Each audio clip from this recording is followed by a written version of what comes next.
Welcome to Madasaling Pinoy, your prayer partner.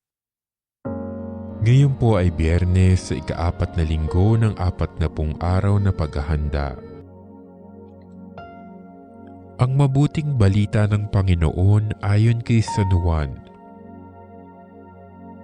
Noong panahong iyon, nilibot ni Jesus ang Galilea.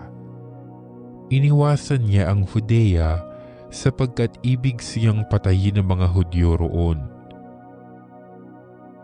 Nalalapit na ang pista ng mga tolda, isang pista ng mga Hudyo.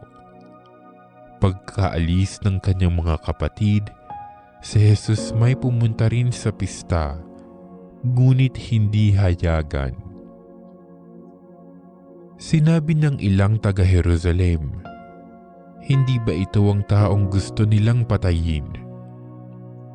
Hayan, lantaran siyang nagsasalita, ngunit wala silang sinasabi laban sa kanya.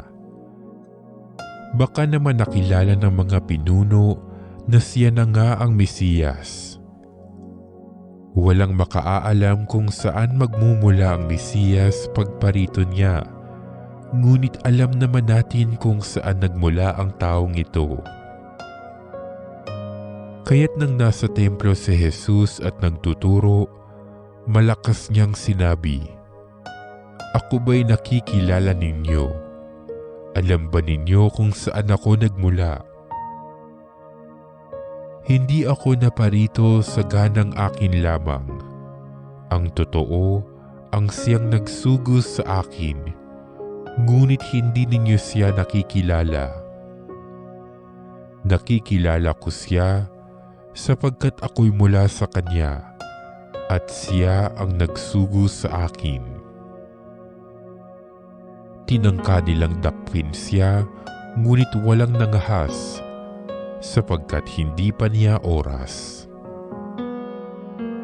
Ang mabuting balita ng Panginoon.